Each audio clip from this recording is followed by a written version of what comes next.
Let me just... Am I live? Is this live or...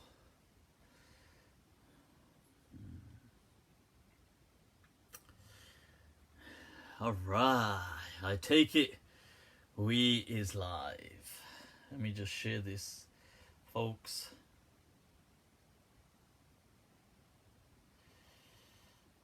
Alright, here we are.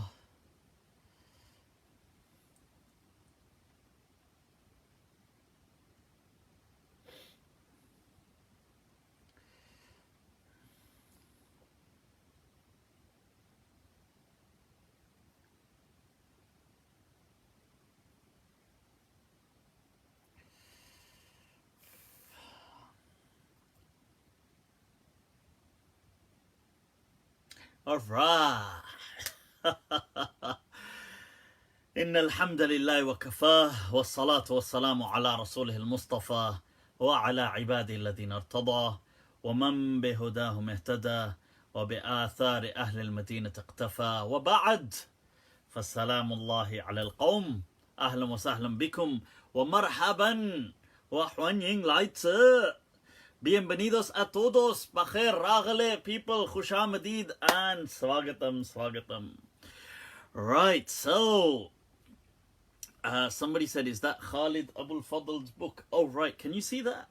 Oh, this camera is giving away more than I can. Of course, yep, that is Sheikh Khalid Abul Fadl's book. Just fix that, make sure. All right, people. Waqt सारी जिंदगी में दो ही गुजरे हैं कठिन, एक तेरे आने से पहले एक तेरे जाने के बाद. So that's partially explains my delay. Right, so what's going on, people? What is going on? Alright, somebody's just trying to catch these messages, some of these messages. Salam from the Philippines. Alright, people, alright. The Philippines, doing it, man, doing it. Right, what else is going on, people? What is going on? Are we in, I was reading some poetry. You know when you read some poetry and you listen to some poetry? Allah, Allah. It takes you into a different world, don't you think so? Anybody who does not have an appreciation for poetry is mahroom and deprived in this dunya, if you ask me.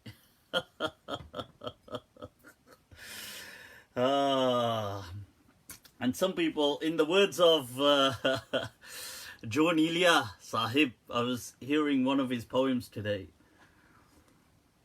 that बस फाइलों का बोझ उठाया करें जनाब, मिसरा ये जौन का है इसे मत उठाइए. That learn the patterns of poetry, that's what you ought to do. Don't try to rip off this stuff of Jaun Elia. That's a legend, people, a legend. There's a line of his that, you see, the thing I really like about this poet, let me share some, while some people are tuning in, let me talk a bit about this legend to you, why I kind of take a liking to him. You see, Jaun Elia has a kind of, he's a poet from the Indian subcontinent. He spelled his name not John, but Jaun, Jaun, like that. But I think it may be equivalent to the English John, because I'm assuming he came from a Christian kind of background. Although later on in life, I'm pretty sure he was either agnostic or atheist later on in his life. But he comes from a place, Amroha, in India. And then he migrates to Karachi, Pakistan. And then he migrates to Dubai, UAE. And then he kind of floats in between.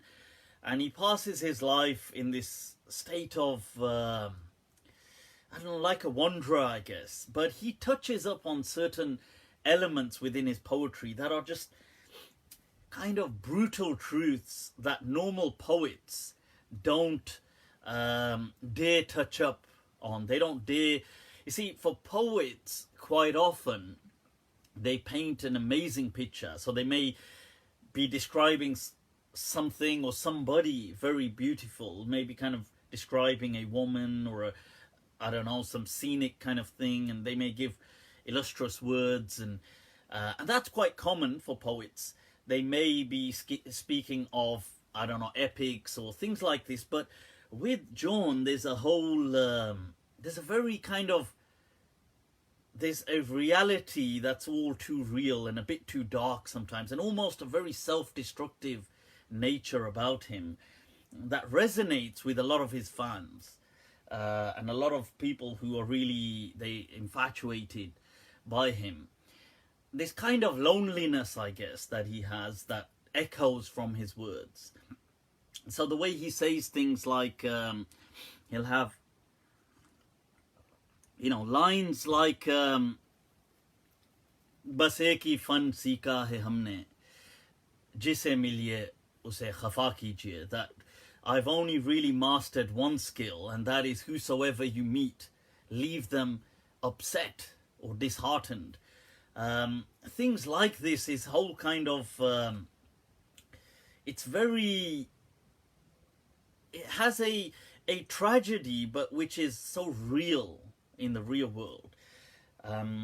Like he has in his line, the way he expresses somebody who, for example, loves him, and he says, and they want a state of companionship. So he has a line, a poem, where he says, "Ehde rafaqat theek hai lekin mujhko aisa lagta hai." That companionship is fine, like I have no problem. But he says, but it appears to me as such, "Tum to mere saath rahogi, main tanha reh jaunga." That he says that admittedly you will get to be with me, but I will still remain alone.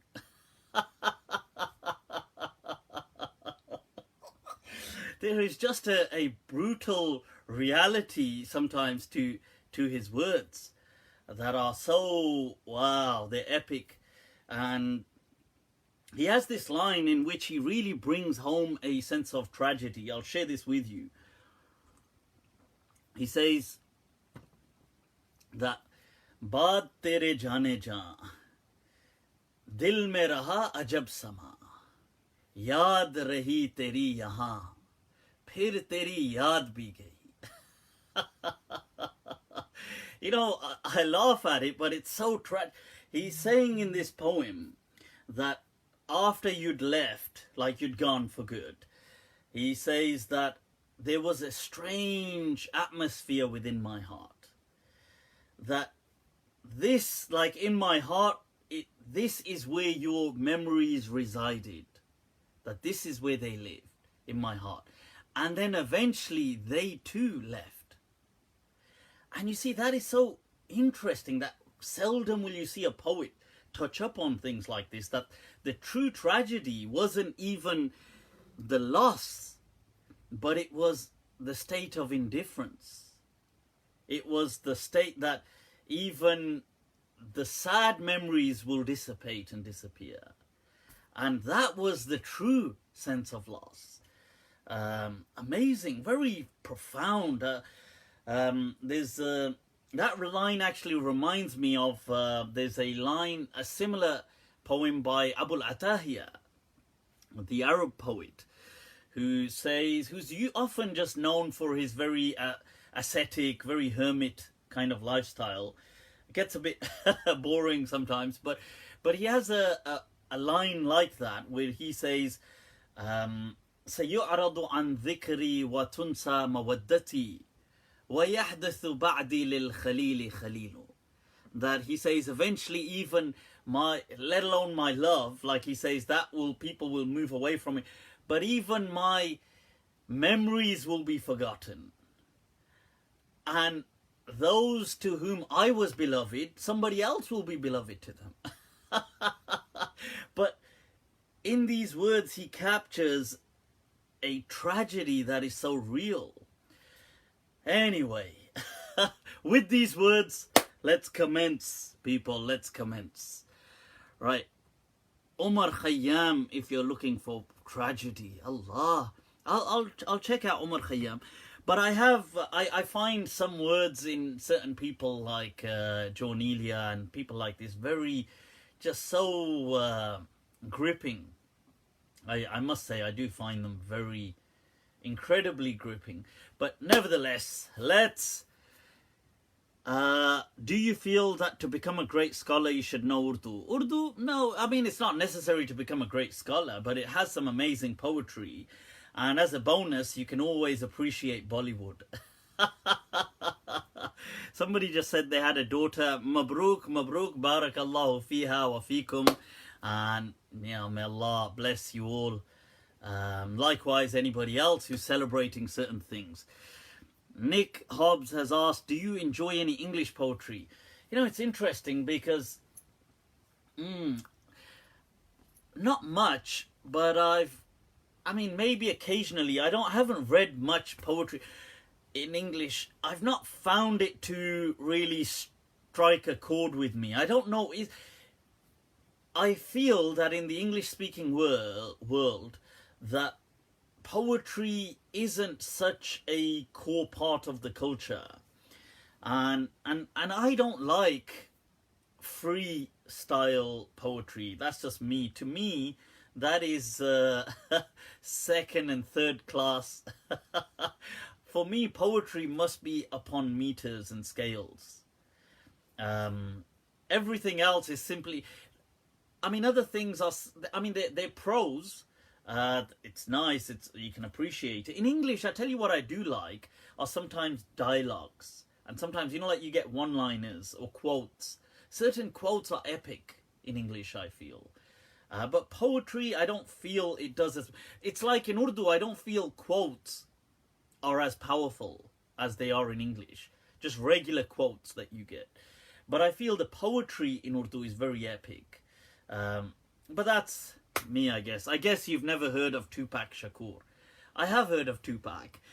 I'm sure he's appreciated by many people, and but it's just not my... Not on this scale. He's not... He doesn't score up to these people. Somebody said Shakira. Of course. Muy bien. What can we say about Shakira G? There's not much to say. We obviously can't criticize. So please respond to my... What does freestyle poetry mean? Freestyle as in they don't have wazn, or they don't have a pattern. Like, for example, in classic English poetry, there was a pentameter and stuff like that. They followed a certain meter. Like, what is it? Like, for example, in Shakespeare, that heavy lies the head that wears the crown, for example, like that. So that's like on a 5-beat kind of thing. So in Arabic, you have similar, like they'll have patterns like let's say, like fa'ilatun, or mufa'alatun. They'll have these kind of scales. So for example, min al-mashhur bil hubbi ila qasiyatil qalbi, and these are like kind of rhythms. So that's how the poets used to sing things, and they say that in essence there's 15 in Arabic. There's 16 scales that these poems kind of fit on, and they say that it did in essence reflected the camel beats as the camels would move in a certain way. That's what they would beat with. So min al mashhur bil hubbi ila qasiyatil qalbi.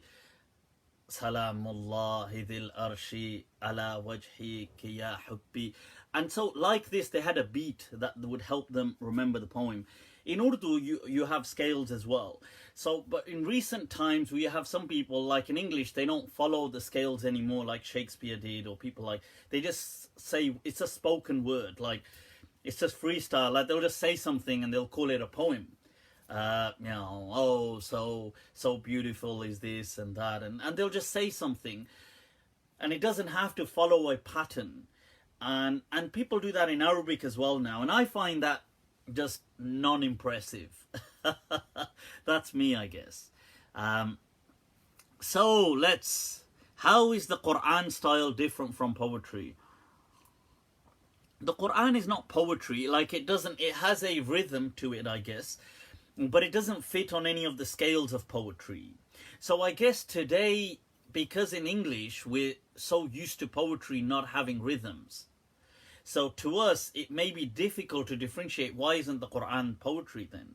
But in the past, people, and even today for poetry, they have set meters and scales and in which words must fit a certain rhythm to be called a poem. Just like a song has a rhythm to it. And now today you'll think, well, the Quran has a rhythm, like, I don't know, Ar-Rahman, like, oh, فَبِأَيِّ آلَاءِ رَبِّكُمْ تُكَذِّبَانِ, and they'll all end with an, from, لِمَنْ خَافَ مَقَامَ رَبِّهِ جَنَّتَانِ, and you'll think, well, this has a rhythm. So, but that's true, but it doesn't fit a poetic rhythm. But today, to us, that sounds alien because we don't understand these rhythms, and so we think any rhythm must be poetry. But that's not how it is. Right, so what else has been going on, people? What's going on? Right, first, I'd like to congratulate, I went to a wedding yesterday. Usama, not Bin Laden, but a friend, local friend, student, Usama Zainul Abidin, and got married to Bushra. So may Allah bless their union. Ameen. I don't normally go to weddings, but for Usama I made an exception. You see, normally I can't be. You know what? I just don't do weddings, and I mean I don't even turn up to my own weddings. I'm just in the penthouse waiting. I'm like, when everybody's done, I'll just be waiting here. So I don't normally do things like weddings, and I don't really do, I guess I'm just really bad at things like that. Things like weddings, funerals, it's really bad, but I don't know. I just don't do really too many of these things. But I went to Osama's wedding, and so it was there he is. Look, there he is online, people. Osama, he's tuned in despite it being his honeymoon, people. That's sacrifice. That is sacrifice, you see, rather than enjoying. This is true enjoyment. He's like, forget all of that. He's like, woman, behave yourself, distance yourself. Can't you see it's Monday nights with Mufti? Usama, wow, dedication. I'm honored. I'm touched. It's beautiful. It's brought a tear to my eye. Wow. Either that or we need to spice up your love life. So that is true commitment, people. See, I like it. I like it. You know, in the past, what the scholars used to do, not the scholars, so what the Islamic ruling was. So the Islamic ruling was when a couple got married, for a whole week, 7 days, 7 nights, they would just be kind of locked in wherever is a house or their place, wherever it is. They would just stay there, no going out, no going to the masjid. Even the Maliki say, some of the Malikiya say, even Jum'ah, don't worry about it, man. You've got a more important sermon to give. You're sitting there doing your sermon. Yeah, you're nas. Oh, people. So, and this week of unbound and unrestricted passion and intimacy was to create a bond between the couple. that would kind of a chemical bond, of course. We're speaking in poetry, people. We're speaking, and that would then be a stepping stone into the relationship. You see, this was the people of the past. This is like, believe it or not, that's the medieval times. Nowadays, it would be like, God knows, I mean, my advice to people who do get married is that they must always, really, they should definitely move out, live separately. Because nowadays it'll just be like, okay, couple have just gone into their room and everybody's just sitting here.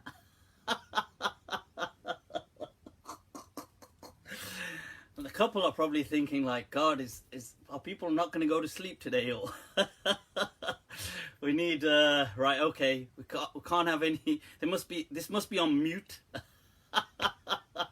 Let's mute the volume.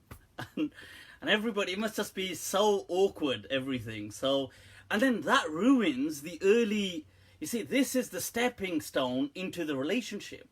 So it ruins that. Because now they're too busy. Like, obviously, they've got like mom, dad, everybody sitting outside.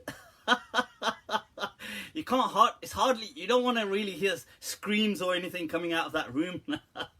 Screams, I mean screams of joy. I mean of happiness. I mean of poetry recitals. That's what I mean. So, you know, and everything's so awkward. So if that's the beginning of a relationship, how is it to blossom any further? Because this is why, and you know, in some Arab cultures, obviously this is not, not to bring this up in the same discussion with Usama, who's an Arab. Obviously, this isn't, I'm not saying it's in his culture. But in many Arab cultures, hopefully this is a dying trend now, but they have a custom that people are all waiting outside and they will then take out the bed sheet and so they'll go in and then precisely 37 seconds later they will send out the bed sheet, and the bed sheet will have the kind of hymen blood on it, and that's disgusting. But this is what and then they kind of take it round and they kind of like go I don't know how they do that, but they take this around and everybody's looking at that sheet like, yeah, this is epic. That must be so embarrassing. What the hell? What the hell is that about? So that's in a few Arab cultures, believe it or not. And hopefully, I think it's a dying trend now. So I think with the younger generation, because that's got to be so awkward. That's got to be like, you know, everybody. That's not even just the parents and siblings. That's like everybody's in the house. And the dad's like, that's my boy in there. Mm-hmm. Yeah. All right, we're rooting for you. And this puts immense pressure on the girls that are not virgins or that have lost their hymen, for example. Due to other things, hymen can break due to other reasons as well, people. It's not necessary that it has to only, you know, it could break with exercise. For example, certain exercises that a girl could do could break her hymen. Or, I mean, even if she wasn't a virgin, but the point is, and it places immense pressure,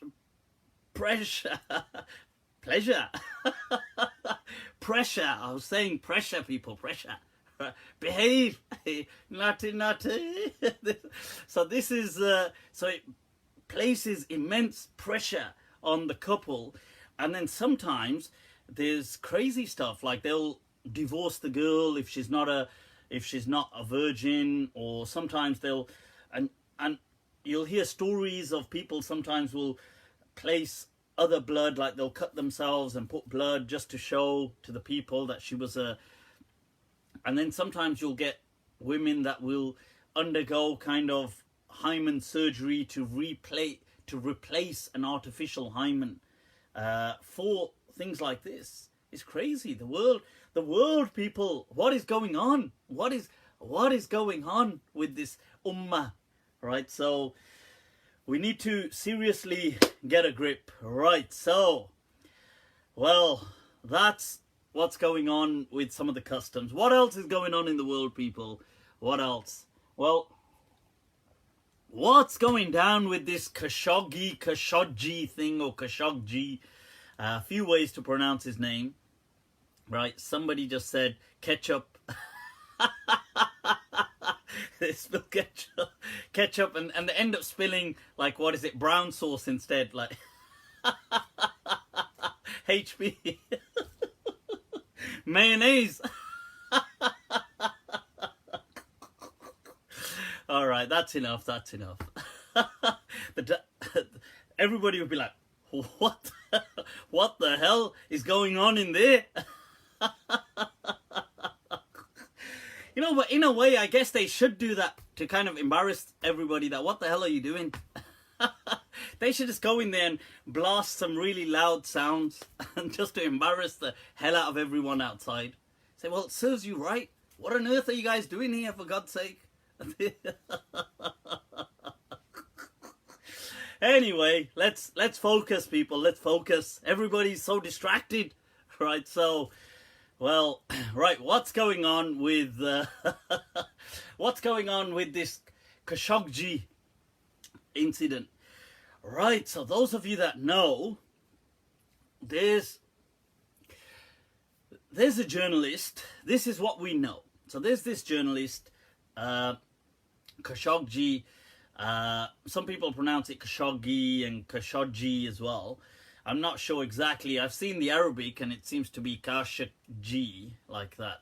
So Khashoggi, this journalist who was at one time pretty tight with the royal family, seems to have become he seems to have ended up on bad terms. We don't exactly know what. I mean, we know he'd made some tweets in the past, and really those tweets don't warrant what's happened, so it couldn't be that. Just some tweets, you know, saying that maybe the king is being too harsh or things like this. Nevertheless, he lives in the West somewhere, but he was in Istanbul, and he turns up to he's a Saudi national as well, expat, and he turns up to the Saudi consulate, and apparently he is then assassinated, but in brutal, in horrific kind of ways and measures. So apparently a team of assassins, and I'm talking something out of Hostel, you know, the movie Hostel. I'm talking like Jigsaw, out of Saw. This is some horrific stuff. This ain't your usual kind of like, here's an assassin who's going to take a long distance shot and sniper shot and kill this person. They sent apparently this guy called Mutarib, some colonel or somebody, and there was a team of a dozen plus assassins that have turned up on this guy came on a private jet. They turn up to this to the consulate where Khashoggi is there, and they don't sedate him, but they give him certain, he drugs him with something that will keep him alive but pacify him. And then whilst he's alive, this guy, this Mutarib character, severs and cuts his limbs off, like he's chopping him into pieces whilst keeping him alive. And then this ordeal, this horrific kind of something out of a horror movie, lasts for 7 minutes before Khashoggi is killed, before he dies eventually. I mean, what they've exactly done, we don't know exactly the details. Apparently there's an audio recording somehow. Once again, how did this recording take place? We're not too sure. Some people claim to have a recording. Was Khashoggi himself making an audio recording that had a link somewhere that people were listening into? Was the consulate, did it have a recording? Was somebody recording? There seem to be witnesses that claim that they could hear him screaming, and they've reported this to the police. His body is missing, so they then cut him up. This Mutarib character, he seems to have been he seems to be quite elite on the Saudi scene, to the extent that he is responsible or part of what set up a a 7-minute autopsy for people visiting Hajj that die during the Hajj. So as you can imagine, the Hujjaj that turn up to the Hajj, if somebody dies and there's such a large quantity of them, you can't have them hanging around in hospitals waiting on coroner reports. So they had created a system where they had a mobile autopsy team clinic. That clinic had a 7-minute turnaround program that apparently was designed, or one of the key pioneers in it was this Mutrib person. So they could do a complete autopsy within 7 minutes, cut out the necessary organs, do whatever they got to do, and done. And this person can now be buried or taken away. That was designed for Hujjaj, for people coming on the Hajj. Once again, directed or led by Mutrib.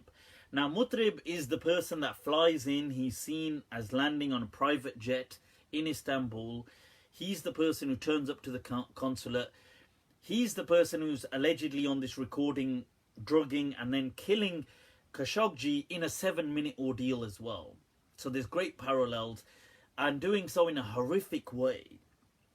And he's saying things like to the team around him that, guys, he apparently he puts earphones in whilst he's cutting him, and he says that this is what you guys should do. So he's talking to his team and he's telling them, guys, I always like to listen to music when I do this.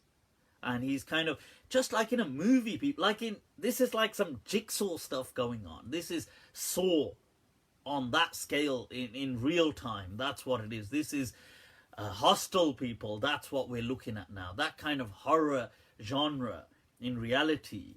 Now, so then apparently Mutrib is seen leaving the country on a diplomatic passport, dragging away some heavy bags.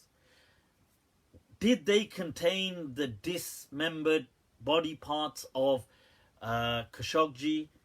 Is that what he did? He flew out of the country with him, because there is no trace. Initially, this became a huge issue because it got leaked to the public. There was a public outcry that what on earth is going on? How are Saudi elite kind of people, representatives, turning up in our country, in Turkey? This is the Turks saying, and conducting such acts of extrajudicial killings and assassinations and torture in Istanbul. Initially, the Saudi consulate and representatives denied any such action and said Khashoggi came to the consulate, and as far as we're aware, he left safe and sound. What happened to him outside in Istanbul is none of our business. Donald Trump is also weighs in on this and initially says, yep, that sounds plausible. That's Donald Trump saying, well, the Saudi consulate is saying he came and left, so that sounds plausible. Then the pressure gets cranked up that, wait a minute, if he left the consulate, then show us the CCTV footage of him leaving the consulate. Show us, because he's coming in, we can see that, show us where he's leaving. So because as the international pressure starts to rise, and Britain as well withdrew from some of the deals with Saudi Arabia, international pressure was being applied. Then the Saudi authorities say, oh, now following our investigation, the recent thing they've said is, right, they said, our bad, my bad, we got this wrong. You're right, he seems to have died whilst getting into a fight with someone in the consulate. That's all we know so far. So it's like, well, okay, because initially the Saudis had said, if there is no body, there is no crime. And they had said, where's the body? We need a body. We need Khashoggi's body. And there was no body. So initially, they were saying, there is no crime because there is no body. So this is, now they've said, well, apparently he was killed, we think, but he got into some fight. We don't know. We're investigating further. And the question is, well, wait a minute, if he was killed in the consulate, where the hell did his body go? And then the question is that, how could have this happened without Saudi authorization? The next question is, were the Turks in on it? Because how does this happen? And then some claims that are being thrown around is America's in on it too, because this so this leads to a greater question mark, that why, what was the reason to do all of this? Because it couldn't have been those stupid tweets that are old. I mean, they're not going to do all of this over some tweets. So some new findings have exposed that there was a hacking software that was purchased in the recent past. I think the company was was it a Greek company, or there was a, was it Cypriot? But there was it was a European company, I believe. But there was a hacking company that dealt in hacking, it dealt in creating hacking software for governments that could then tap into persons of interest by sending them emails or doing things by which they could access their phones, switch them on as they will, switch on the microphone. They could copy all the contents. They could see what's on their screen. As recently, Saudi Arabia purchased this hacking software. The person in control of this transaction, or that one of the people that kind of oversaw this transaction and was one of the representatives, was this Mutarib character. He is seen as one of the people involved in managing that transaction.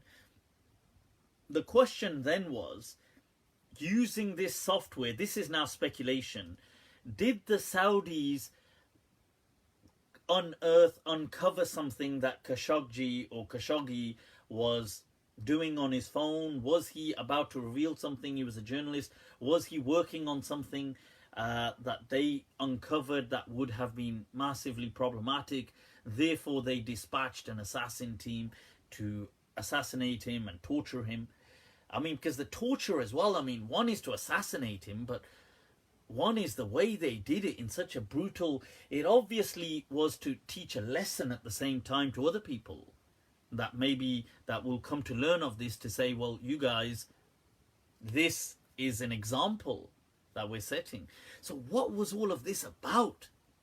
So there's a lot of questions that have to be answered, and this is all going on, but I mean, I'm finding it just at the same time shocking as, whoa, just like, what on earth is going on here? So I suppose we'll keep tuned and learn, but it is definitely very fascinating. That, I mean, it's fascinating to see how such things are being done in the open. It's crazy, people. It's crazy. Whoa, that's the Khashoggi.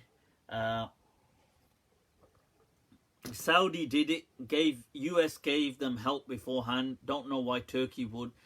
Exactly, I have no idea. Who wants a vacation in Saudi Arabia? What kind of a vacation is that to Saudi Arabia? That's something I'd never want to do. Right, Sajida Madni, alright, driving, alright, ahlan wa sahlan. MBS just wanted some entertainment. I don't know, I don't know. I'm just so, I don't know. I'm just so intrigued by all of this, and I suppose time will tell. What else is going on, people? What else is going on? Well, in other news, people, since I'm sharing news, India seems to be going through its Metoo moment.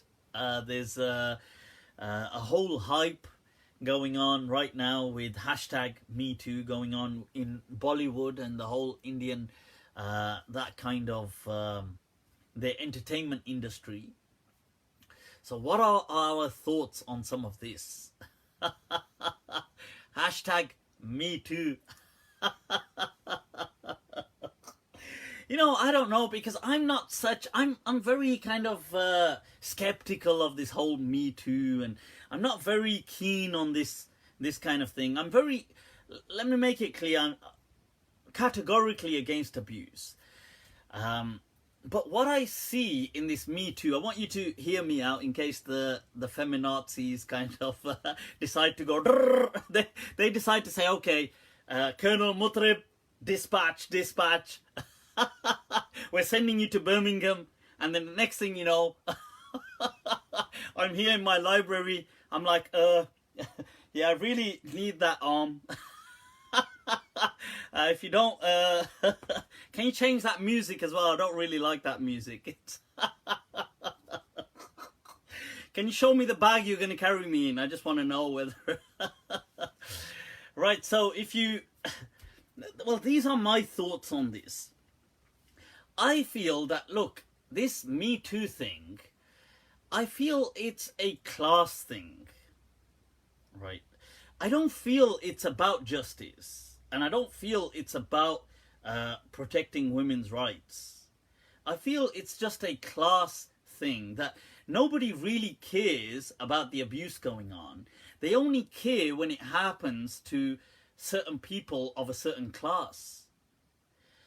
So like India, for example, is the rape capital of Asia. There's probably, I've said this in the past, probably statistically, some reports state that there's 106 rapes on a daily basis in India.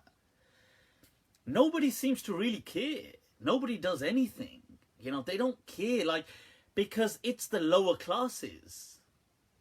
It's not, it's like when it's a poor people's problem, nobody cares. It's like in America, when the black communities were being, you know, torn to a million pieces with drugs and things like this, it's not a problem. But the moment it hits the suburbs and the kind of middle class communities in America, it becomes a problem. And I feel that now in India, like, or in America, when these actresses said, oh, you know, we got touched or things like this, it became a problem. Because they were not your common people. They were not the commoners. They were not the lower classes. So they were talking, so it's only it's only a upper middle class and an upper class problem. Like, that's all people really care about. If you've got money, they care about you. If you don't have money, nobody gives a damn. And I think this Me Too thing is, because of that, I find it quite, so that's why I'm very kind of weary of this kind of thing. Actresses, you know, oh, like, in all honesty, the directors, you know, these things like casting couch, this is so well known. Everybody knows about things like this. I'm not saying it necessarily makes it okay. I'm not saying that it makes it okay. But what I'm saying is everybody knows about this. That women, for example, they will, to get into certain casting, to get a cast or to get into a movie or to get into something, they'll sleep with the directors or they'll do this or they'll do that. And sure, they won't probably want to, but they'll think, well, it's worth it because I'll get this role. This kind of directors casting couch thing is a phenomenon that is nothing new. Everybody knows about this. It's like a known thing. And people do it. Like, this transaction of I'll exchange sex for other benefits and gains is the oldest transaction since humanity. And I'm not trying to say it's okay, but I'm trying to say everybody knows that. And then sometimes some actresses will say, oh, during this, you know, I felt during that dance or whatever it is, he touched me in a way, or he did this, he did that. I think this so eclipses the real problem of abuse. You know, it's like somebody said in the UK that women saying that, oh, so-and-so touched my knee is an affront and an insult to women who have actually been raped. Like, what the hell is this? Like, you know, stop trying to steal the limelight. And these women saying, oh, you know, to get a job in here, I slept with this director or I did this. I feel is the same kind of thing. It's just them trying to steal the limelight of victims that are being abused and raped. And they don't get a voice because they're just poor. And nobody really cares about poor people. So this is why I feel very weary on this whole kind of Me Too thing. I think it's just a celebrity thing. I think it's just for people with money. That's all it is. And it's nothing really to do with women's rights and stuff like that. It's just to do with people who are popular. And it's about taking them down. So that's my... And possibly about attention seeking and stuff like this. It may be. I mean, and it doesn't always mean... And I would like to say that I feel as well... it is unfair, although I can see the dilemma, but it is unfair that just by casting an allegation, somebody's life is thrown upside down. And then, I mean, how do they recover from that if it's false? Like, I don't know how. And there have been false allegations. There have been false allegations of sexual harassment, of sexual abuse, and I'm not saying that's not to detract from the true victims, but how do you strike a balance between that? Between people who are, so an example, like I remember reading, was it earlier this year in the papers in the UK about a person who, I think was a taxi driver. I think I may have shared this incident before. He was a taxi driver, and some woman, he gave her a lift, and but he recorded the whole thing. She didn't know that. And the next day she made an allegation of rape, and his life was thrown upside down and everything. And he's like arrested, and he's in remand, and he's like this and that. And he kept telling them, look, I've got a recording. And she even slashed her own face. Wow. She even slashed her own face. And then eventually when his recording came forward, and you could see that he had nothing to do with this. He'd actually dropped her off and gone home. And then later on she confessed, but when the recording came, and she did have charges brought forward, but her sentence was nothing compared to what he would have suffered. So I feel sometimes it's difficult in this world having that kind of balance in how do you safeguard victims, but at the same time, I feel it's unfair that every time a woman says something, the man has to be wrong. It's true, isn't it? Like if a woman slaps a man in public, everybody will just think it's the man's fault. But it's so true. So guys, always, you gotta block. I remember this guy told me once, he said, he showed me this picture of him with a bandage on his head. So I said, whoa. I said, what's that? And he said, well, my wife beat me up this one time. And I said, no way. He said, yeah. He said, I was sitting doing something, and she went to the kitchen, brought a pan. she smacked it over my head like about 6 times. So I said, okay, so, the first time she smacked you, the first hit, that was obviously like a surprise, like you obviously didn't know. But why didn't you block the others? Well, he just like, well, what the hell now? You've hit me once, you might as well just carry on now. Don't. I was like, you could have blocked. But so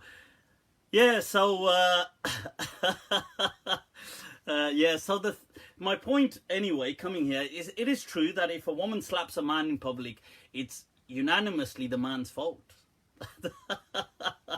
This is why you've got to be wary who you choose to be with.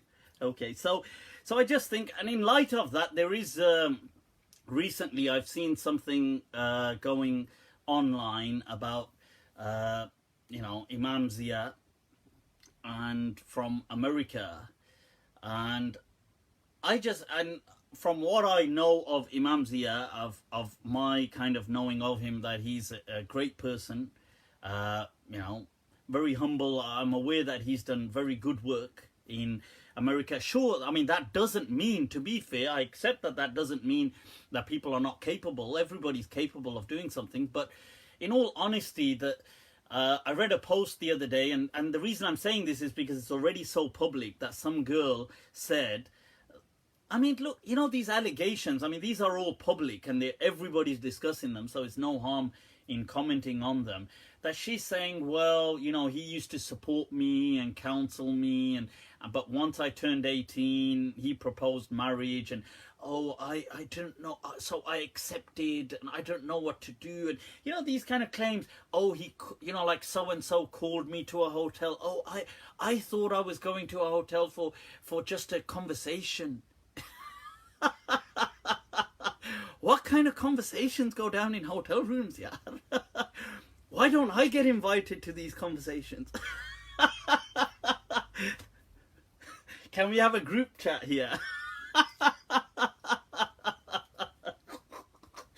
Can somebody send the location? What kind of conversations are these? Oh, I thought I was going for a conversation. Oh, and when I was there, the person said, oh, why don't we be intimate? And I didn't want to upset the person, so okay, I got intimate, but, I was so weak and I had no idea what was going on, and later on I realized, and cha. Does it say is there something you're reading over there? Wow, yaar, ye kya desi nari hai yaar. These kind of super innocent, naive people. Blessed are the innocent. Are there still people like this?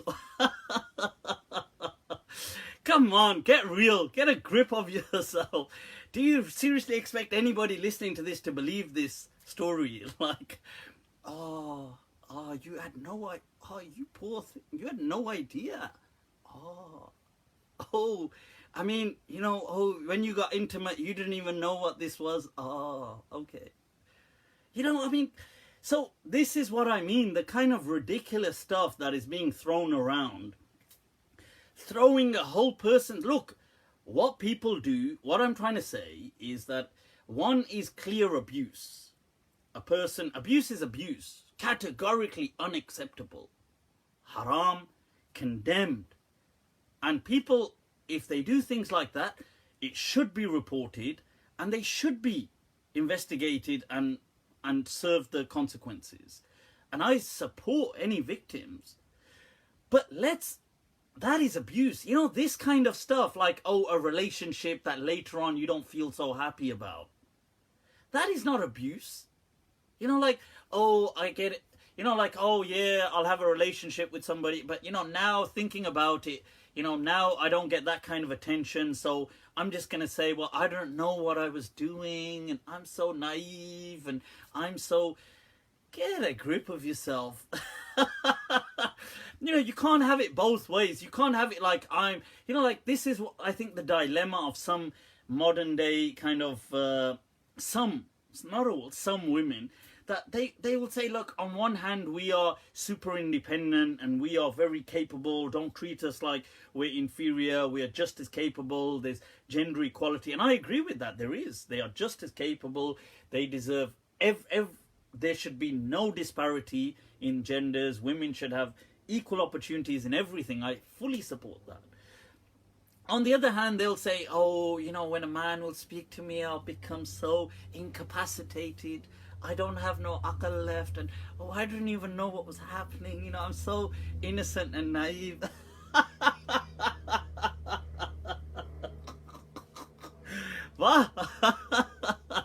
So, anyway, my point is, this isn't to, look, like I say once again, I categorically support any victims, and I condemn utterly abuse. But abuse is abuse. This other kind of stuff of relationships just gone bad, or somebody feeling rejected afterwards, or somebody saying, he doesn't give me attention now, or you read of these things, or somebody, for example, being in a relationship and then later on just regretting it, and therefore calling that retrospectively abuse. These kind of actions in and of themselves are abuse, I feel. And they also eclipse the true cases of abuse, where people have truly suffered, and those people truly need help, support, everything. And I said some women, I did not say all women, okay, because there's many. I'm just talking about some of these cases. Just as some men are equally just full of drama. They'll do crazy, stupid stuff and dumb stuff like Neanderthal stuff. In fact, that's probably most men. Most men probably still are just in Neanderthal mode. But yeah, so that's some of what's going on. But I just felt, seriously, I read some of these things online, and it disheartened me a bit that I saw, look, if it's a police case, let the police investigate it. That's what I say. What's all this, like, you know, there's all these people online jumping and this kind of, oh, this is, you know, oh, he must have done this, he must have done this. And let's say later on you don't find anything, that guy's life has just been ruined. And so if it's a police case, which I think this is, the police are looking into it, let them do it, let them do their job. And people should just refrain from casting judgment. Let the authorities first see to it. If they say there's no charge, or if they say there is, fine. Yeah, I mean, it does. Look, somebody said, Mufti, it looks like you're taking sides. Yes, I'm taking sides because of from what I'm seeing. I'm not taking sides in saying that so far people have shared the story, including apparently this girl, whoever she is, I don't know who she is, but she's shared the story, and this is the story. That, oh, you know, like she's saying things like, he would call me to a hotel room, and I would just go, you know, I would think we're just going to have an honest chit chat in a hotel room. Oh, yeah. You know, like, oh, he'd like tell me, let's be intimate, and I'd be like, oh, okay, I don't want to dishearten you, let's be intimate. I mean, what? But nowhere is she saying, oh, he forced me. She's not saying he forced me, like he grabbed me and forced me, and she's not saying that anyway. She's just saying, oh, I didn't want to dishearten him. But then later on, now thinking about it, I don't know what I was doing, and so I'm so naive. In fact, I didn't even understand the whole thing. I just feel like... So all I'm saying is that I think it's just unfair that the way people are then treating Otam without... Yet the police investigation is going on, but they're treating this guy like some kind of a rapist. It's like, whoa, let the investigations happen. Let them come out with their outcome. That's what I'm saying. That's what I'm saying. Okay? Okay, people. Okay. We're going to have a dars. We're going to have a lesson, people, in a hotel room. You turn up in your robe. There's a dress code. Okay. Everybody must just wear a robe. Anyway, let's take some questions, man. Let's take some questions. So, that's not to... By the way, I say this stuff not to kind of... I hope people don't get offended. Although almost everything I say offends some people. But my point is, look, let's just be real. Like, I don't like sometimes what this whole thing that you... Because I just feel sometimes it's a bit unfair. I do feel it's unfair against men. And as a man, you know, it's true because because I was reading this article once before, actual news incident within the UK, that a guy...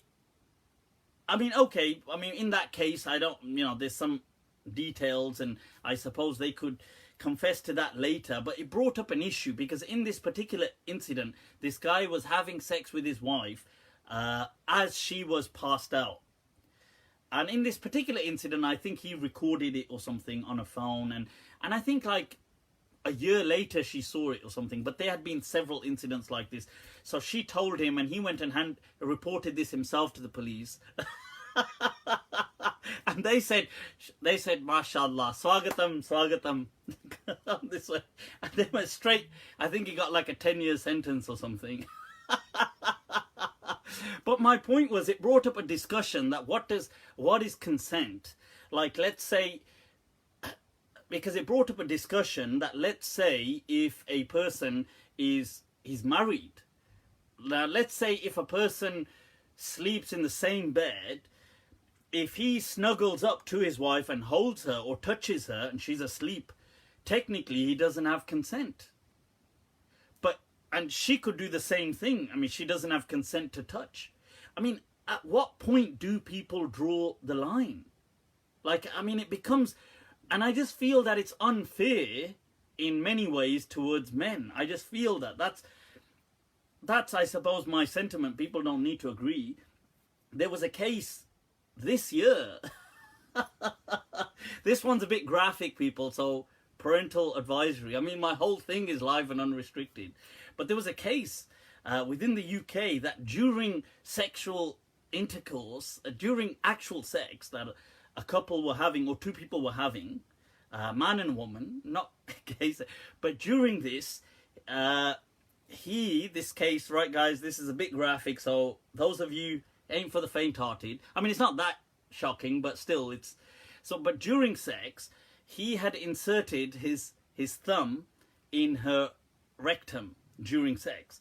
So she then later on pressed charges for that act and said that was, the sex was consensual, but that was an act of forced sodomy. She said, well, I never consented to that particular act. So that went to trial and her case was eventually dismissed. But this is a case, I believe, from this year in the press in the UK. And it's it's crazy. This is what I mean. It's crazy that where do people draw the line? Like I just, that's why I was just sharing my sentiments. Everybody is entitled to their opinion. I don't know. Somebody said it must have details. I've got no details, but you can read about it. It's on Google. Right, let's take some questions, people. Let's take some questions. Because this is going to get way too graphic. Talib is saying, do you mind? I'm trying to eat. No, I don't mind at all. I hope it's helped. I'm just glad to have been some help. Right, so... Right, people, let's take some questions. Right, what are some questions? Guys, I'm just discussing. This is, look, I advertise this as live and unrestricted. Okay, so it's all adult material here. It's right. So what else is Kyle? All right, people hooked up with met the crew yesterday, the Baraka boys. You got Khalid, his brother Omar, Kyle, Briggs, the whole people. That video, by the way, recent video they've done, mashallah, it's very impressive. If you haven't heard it, do go check it out. You know, I'm not somebody personally, I'm not so much into nasheeds or this kind of stuff. Not that there's anything wrong with them, but I'm just not so much into that. But I am really impressed with what Khalid Siddiq and other people like him, like Jamaluddin from America, or sorry, I think it's from Canada, had done, and people like this, that young people who've taken it to themselves, you know, they've taken it upon themselves, to express themselves, to really just seize their own place in the Muslim environment. And that takes courage, you know, to just, because there's unfortunately a lot of hate in the Muslim community. There's a lot of putting and pulling each other down, and I love the way that these young people, young artists, have just, you know, they've mustered the courage to just stand up to that, to express themselves and produce some very good music, like this track I heard recently, mashallah it's called. I thought it was really good. I mean, I'm not, like I said, I don't often listen to nasheeds, but I do really, I found it very good, and I do encourage people to definitely check it out. But what I really like is the fact that these people, as young people who are amidst all this confusion going on, which there is a hell of a lot of confusion amongst, about faith, about things, and yet they've managed to really seize and they've had to really snatch a place for themselves within the Muslim kind of platform, to do that against a lot of hate. So there's a lot of hate coming their way, a lot of heat, but they've managed to really stand up to that and resist that, and that, you know, that deserves the respect that it has. So inshallah, so you know, respect to people like that and other young people that are struggling to forge their identity, their platform within the greater Muslim discourse. I respect and encourage people to do so. And don't kind of wait on others to give you that opportunity, because it doesn't happen. Right, so, alright people, what else is going on? What else? Does Dr. Abdus Sabur Shaheen say that Adam developed in the Neanderthal womb? No, Yaqub, Neanderthals are not the forefathers of Homo sapiens. So Neanderthals are like cousins to Homo sapiens. They share common ancestors, but they're not from each other. So Neanderthal genes are very close to Homo sapiens, but they are not identical. So we have the Neanderthal Genome Project was complete, I think, by 2010. They completed it, and I think in the early 2000s, the Human Genome Project was complete. So they managed to decipher the whole DNA for the human DNA, and then with whatever they could with Neanderthals, and show within a decade that we are not actually from Neanderthals. However, we're like cousins to Neanderthals. Okay, can't you tell with the you know, if you go past Alum Rock, which in Birmingham, can't you tell that we're cousins with Neanderthals? Any, do this any, cousin, many. Huh? What you saying? Oh, bro, any cousin? So yeah, so we're like cousins with Neanderthals. Okay, so yeah, so Abdus Sabur Shaheen is saying that Homo sapiens already existed as this is what you can kind of take from his research and from other people who've gone down this road. They say that, and today science supports that Homo sapiens have existed maybe for 300,000 years. So recently they found that the fossil from in Morocco, actually, that's just in recent times. They just found that, which pushed back the Homo sapien, because they thought Homo sapiens were probably 100 to 150,000 years old, but it pushes it back to about 300,000 years. That said, the cognitive revolution in Homo sapiens occurs around 70,000 years ago, approximately. So Homo sapiens, for some reason, about 70,000 years ago, start behaving very differently. All of a sudden, they get art. They start painting in walls and doing certain things and communicating in certain ways and setting out the out of Africa kind of journey to dissipate across the globe. And Homo sapiens just behave very differently. So what they call the cognitive revolution, I believe that was Adam. Adam was the father of the cognitive revolution. It wasn't just being clever, but it was having the level of consciousness that we have. So consciousness is there by other, like animals have consciousness to some extent, but it's like degrees. The way we can plan, the way we can construct new knowledge, the way we can pass on knowledge to other people.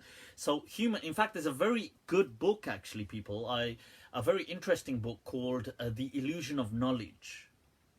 And in this book, the person highlights how there is an illusion of how much knowledge we think we have. We don't actually have that much knowledge compared to what we think we have as individuals. That knowledge is a communal asset, that human beings share the asset of knowledge, and hence they can push it forth. One human being cannot, his knowledge is too limited.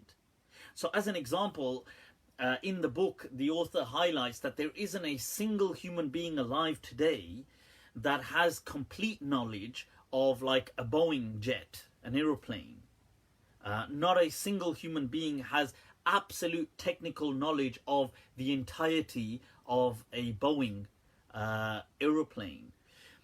Whereas there will be somebody who has complete knowledge of the aerodynamics, another person who has complete knowledge of the electrics, another person who has complete knowledge of maybe the kind of engineering, another person but not one person would have the complete knowledge of the entire knowledge of a Boeing aeroplane. In a similar way, like if there's many things that we think we take for granted. And there's some research that the author in this book, The Illusion of Knowledge, draws on. One example is where a researcher, this lady, this professor, she gave her students, after asking them how well do they think their knowledge is of bicycles, of bikes, and they said, well, yeah, of course, yeah,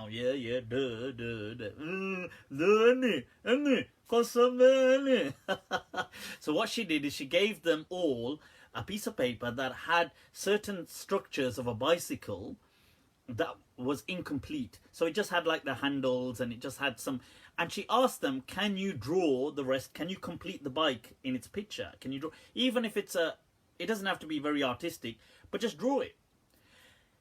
Surprisingly, or whether you may anticipate this or not, the majority of the people in that classroom could not draw the bike in its entirety for it to work. So they would either put the chain on the bike wrong, they would not connect the wheels, they would not connect, like the bike that they drew just would not work in the real world as a bike. Despite them rating their knowledge when they were asked that, how would you rate your knowledge of bikes, as in to ride a bike, the design of a bike, would you say it's pretty good, you understand how bikes work? So most people rated themselves much higher than they actually were. This illusion of knowledge that we rate ourselves as knowing much more than we actually do exists. So in that sense, there is this, so we as human beings are social creatures. As Ibn Khaldun said, I mean, as Aristotle said before, but al-insan madaniyun bit-taba', that we are social creatures by nature. We rely on each other to kind of survive. So I believe that this ability to create knowledge from scratch and then to be able to pass this on, this was the unique ability that Homo sapiens, modern Homo sapiens, that Adam alayhi salam had, that his offspring have, that gave them the upper hand against Neanderthals and other creatures on earth. Right, so would you say a Wali of Allah has the entire knowledge of a Boeing plane? What do you think, Walis of Allah? Unless the Walis of Allah are like aerodynamic specialists, and is that where they all hang out? Where are the awliya? Oh, they're just in the business lounge at the airport. That's where they are. They're just discussing the latest aerodynamics. Right, okay, so we have this new Airbus, and we're just wondering about, oh sorry, were you looking for the awliya? Yeah, we're just, as you can see, we're in construction of a new Boeing. Saad Sheikh says, please respond to my comments. Okay. Why do people mix culture with Islamic practices? Exactly, Waris. Why do they do that? God knows. But they do. Right, okay. What would you say about people having dreams of the Prophet, embracing the Walis of Allah that they follow? They claim that the Walis can do karamat beyond the causes of nature. Does bleeding or falling asleep invalidate wudu? Okay, first of all, the Wali question, this is folklore religion. I mean, a lot of people believe it. I just leave people to it. It's people want to believe, like people have an urge to believe the supernatural. In all essence, it doesn't work like that. Allah has set laws in nature which He does not violate. Okay, because Allah says, وَلَن تَجِدَ لِسُنَّةِ اللَّهِ تَبْدِيلًا. Allah, if He was to violate these laws, He wouldn't call you to observe them. Because what's the point of observing nature if nature doesn't have laws? So, this is, but I understand that, look, in folklore religion, a lot of people are going to believe in superstitions, they're going to believe in paranormal, and they want to believe in stuff like that because it makes, to them, if a religion doesn't have like kind of fairy tales in it, it doesn't sound like religion. Like they need it to be a mythology. I get that, so I just leave them to it. I'm not gonna be condemning people and saying, oh my God, why do you believe paranormal or weird stuff or fairy tales? Or people want to believe it, they can believe it. They can believe whatever they want. Doesn't bother me at all. But in all reality, objectively speaking, Islam doesn't really have this kind of stuff. Islam is not paranormal. It is not superstitious. It doesn't really have any of these fairy tales. These things were all later on created, and stories were brought about with culture, and they just kind of permeated because people needed that as a solace. That's all it was. Was the Arabic language always existent, or did it evolve from other languages? Of course it evolved. The Arabic language, I mean, all languages evolve. Language is such a fascinating topic. Like, I think, wow, the fact that, because language is, so Arabic is a Semitic language. Just as, let's say, Urdu or English are Indo-European. So there was they believed that they were proto-languages before them that were like the mother languages of them. Like, so Indo-European was like a prototype language that these people kind of diversified. And the Semites, like, they were people that had some language that diversified into, you had Syriac and Hebrew and Arabic and Aramaic and things like this. Now, and other languages like Sino-Tibetan languages of Chinese and Japanese and things like this. So, but it's so fascinating that how did these languages, honestly, I'm so fascinated by how languages would have evolved. Like, how did they, because to me, that is it. Like, you couldn't just name stuff. You couldn't just say, hey, okay, tree, stone. It just doesn't cut it. You see, like, that is amazing. And the verse of the Quran, that, وَمِنْ آيَاتِهِ, that Allah, from His signs, you see that that اختلاف ألوانكم واختلاف ألسنتكم وألوانكم, that that your differences, the way people are so different ethnically, and the way their languages are so different, that is ayat lil alimin, that there are signs for those who know, who can understand that. I find that amazing, wallahi. I think, unfortunately, unlike anthropology, language doesn't leave fossils. So how do we learn about how ancient people languages developed? And I feel that our breakthrough in that will come through genes. So there are certain genes that reflect languages. So maybe through that we can get insight into ancient man. Did he have language? What capacity of language did he have? And things like that. The shaitan cannot take the form of the prophet, is that correct? The shaitan can't really take any form. The shaitan is not going to come as a person and things like that in that sense. Explain Surah Sad verse 30 to verse 40, please. Surah Sad, let's see. What are you talking about? Let's see, people. Let's see.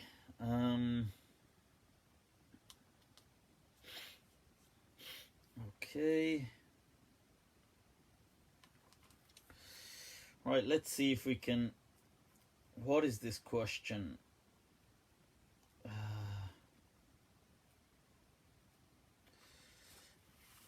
Okay, verse what? 30 to 40.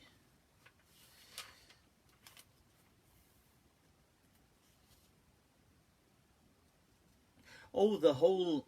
All right, this is gonna to do with Sulaiman alayhi salam.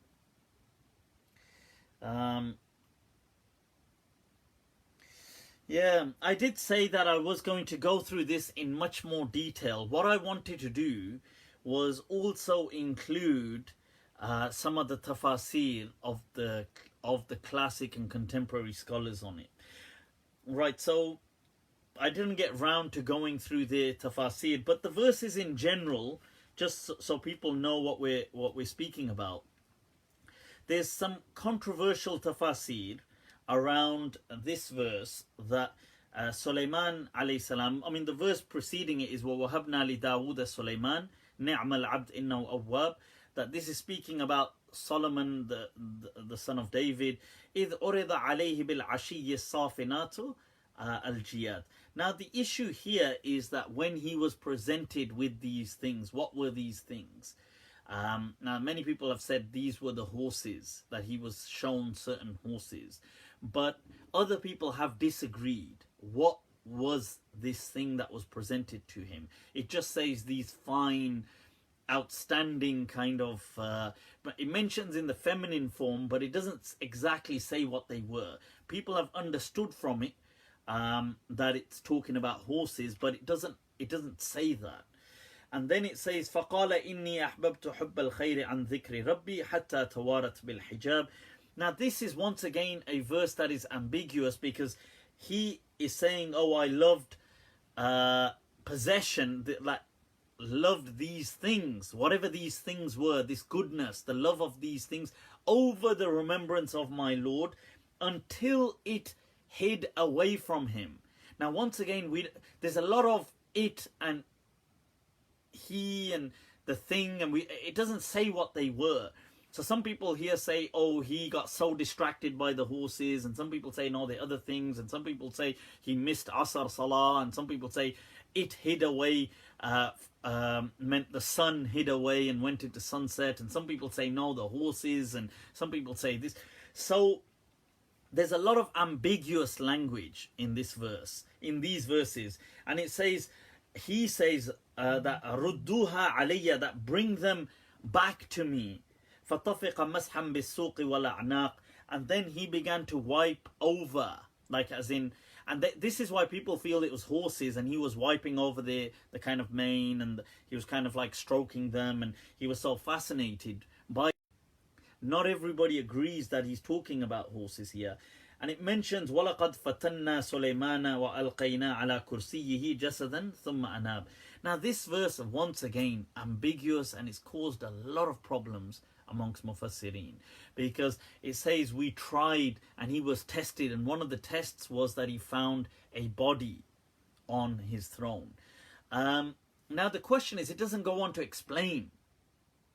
But when the Quran was being revealed, the understanding was these verses were for the Jews who already had a narrative of what was going on about Solomon, and because Solomon is the great Solomon for them. I mean, the kingdom of Israel was never in the splendor and might that it was except during the reign of Solomon and his father David.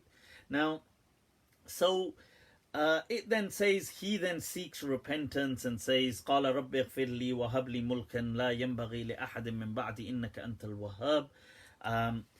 And so he kind of seeks forgiveness and asks Allah for a unique dominion. And then Allah says, we allowed for him the wind. We tamed the wind for him. That it would go with his kind of command. And here people think that he would fly around with the wind. And that's nothing what it's talking about. It's actually talking about the ships. That the wind would go in favor with. So hence Solomon had one of the greatest kind of ports in his time, and which really boosted his trade and added to the glamour of and glory of his kingdom. So, and it says that the wind was made tame for وَالشَّيَاطِينَ كُلَّ بَنَّاءٍ وَغَوَّاسٍ, and it mentions here about, you know, the shayateen diving, and they would make things, but was this referring to jinn or people?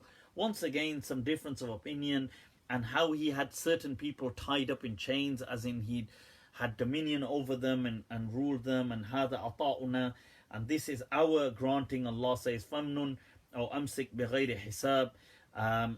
So this whole point, this verse speaking about Sulaiman alayhi salam, I did say I'm going to go through much more detail about that, because I wanted to check what some of the contemporary Mufassirin had said and some of the classics, and I haven't managed to do that. So rather than just giving my take on it, I'd rather read what all of them have said and then bring that to you. But to do with this, the stories that have floated amongst a lot of Mufassirin have been things like that he got so distracted by his horses and he forgot to worship God, and then he sacrificed his horses to thank, as a atonement, and then he had a handicapped baby, and they say this and that's nonsense. And this verse does not say that. It does not say these things. Like I said, it's very ambiguous language. It's not clear at all what it's saying. But you could twist it this way. You could turn a narrative out of it. Hence, there's some very awesome mufassirin. I want to see their take on this verse in case they can add to my insight. Cool. So I'll get back to you guys on that. What are some other questions, people? All right. What are the al-muqatta'at saying? What do you mean by that? Do you mean the al-huruf? Do you mean like alif lam mim and stuff like that? Well, nobody really knows what those things mean except that they are there. Abu Unaysa is asking how to teach your children Islam in the anti-religious times we live in, how you raise your children as Muslims, Mufti. Abu Unaysa is asking. That's a really interesting question, because I think this is truly a challenge. I guess we won't ultimately know whether we are right or wrong until they've grown up. And then you're like, damn. Why did I decide to have children? You're like, right. Well, I guess I should have been more pro. Right, I was going to say. But anyway, you see, myself, I can tell you how I do things. I can't say. I believe that Islam, teaching Islam to children, this is my understanding, okay? And I'm not saying it's the understanding. You could have your own way of doing things. I'm not, each to their own. My understanding is not so much about teaching them certain, like making them memorize all of this and making them, do you know this? Have you memorized? Although I'm sure that's also a good thing. So sometimes there's certain surahs and certain du'as and people can learn this, and sometimes they're rhythmic, and so, like Qul Huwallahu Ahad, for example, is something that children can learn sometimes quite easily, like Qul Huwallahu Ahad, Allahu Samad, Lam Yalid, Wa Lam Yulad, and so it has a rhythm to it, and that's all good. I'm not in any way saying, but that isn't the focus. As the focus isn't can they memorize, so I see sometimes some people, they bring their children up in a way that it's like in a way they're trying to reinforce themselves, like, oh, my child knows the dua before he does this, and my child who's 7 or 6 knows this dua, and before they eat or they do this, and this is, or I make them read storybooks about this, and that's fine. I mean, I'm not opposed to that. That's their way of doing things. My understanding is more about, seriously, and this is my understanding, it's not so much about these things, but it's about trying to make them people who have some care, one for family and for people and humanity, like trying to make them decent human beings. As in, it's not so much about like just rituals and learning rituals or learning prayers, but rather I would want them to be people who have, like, I would want them to be children who have empathy, who have an understanding, who don't want to do bad things, who don't like generally bad things, as in harm and stuff like this. And to me, that is much greater than them memorizing stuff. Like, it doesn't, the memorizing stuff doesn't mean much to me as a person. Like, it's good. I'm not saying people shouldn't memorize things. I mean, it's good. But that, to me, doesn't define a kind of success. Like, I wouldn't get, like, I wouldn't be so, wow, that my child knows the 10 du'as. Like, to me, If they know some du'as, alhamdulillah. If they didn't know some du'as, alhamdulillah. As long as they knew gratitude, as long as they knew that kind of humanity or compassion, or they start to see, and you start to see sometimes ethics, and I sometimes think it's actually really interesting. Like, I think with especially my daughter, who's now turned 7. God, oh my God, I don't want I don't want them to grow any older. That's I want to just freeze them at that age. That's it. No more. Right, but I see, for example, in her sometimes the a kind of a real, like, it's amazing because I definitely didn't have it as a kid. But I see in her like a sense of ethics and a sense of like she won't, like, a right and wrong, and against things that are wrong, even little things like cheating, against these, like seeing this as wrong, unethical, as seeing things like we don't do things like lying is wrong. Once I said something like like once I just said, look, oh, you could just, like, I just said, oh, just say you know, like, I was just saying this, I'll just say that she was like this, and she's like, we're not, that's a lie, like, we're not allowed to lie. I have to say, I've hardly ever felt so embarrassed. I've never felt that embarrassed in front of adults, that I felt like, oh my God, like, I felt so embarrassed, like, I was like, damn. But it's so true that I felt like, wow, I've got to, you know, you feel embarrassed from your kid, like thinking, oh my God, like I shouldn't, you're right, I can't justify it. And that to me is much more important than them knowing rituals. And I think that because I was thinking about this, where did this come from? Because I don't remember being like that as a kid. I don't remember our family growing up like that. And I think this is actually, I could be wrong, but I think this is by a kind of bond that the child has with its parents. And I think sometimes with the father. Am I just giving myself some undue credit? I'm not saying it's my doing, but what I'm saying is there's a bond. Like, and the bond doesn't have to be like this kind of teaching, but there's just a bond that they feel. I don't know. I honestly can't explain it. It's almost ineffable, almost like I'm at a loss for words. But I feel that this parental bond with the child somehow, I don't know how, but somehow nurtures ethics. It's really weird, but it seems to be, this is what I'm thinking. But then I'm looking at my other one, who's like 4, and is like a demon. And I'm seeing more of me in her, and I'm thinking, oh my God, this one's going to be trouble. I'm thinking, oh my God. But this is the interesting thing. And so my point is, it comes back to what would I emphasize? I would seriously emphasize having some of that kind of bond and doing things like this. I wouldn't stress this, what I call brand Islam.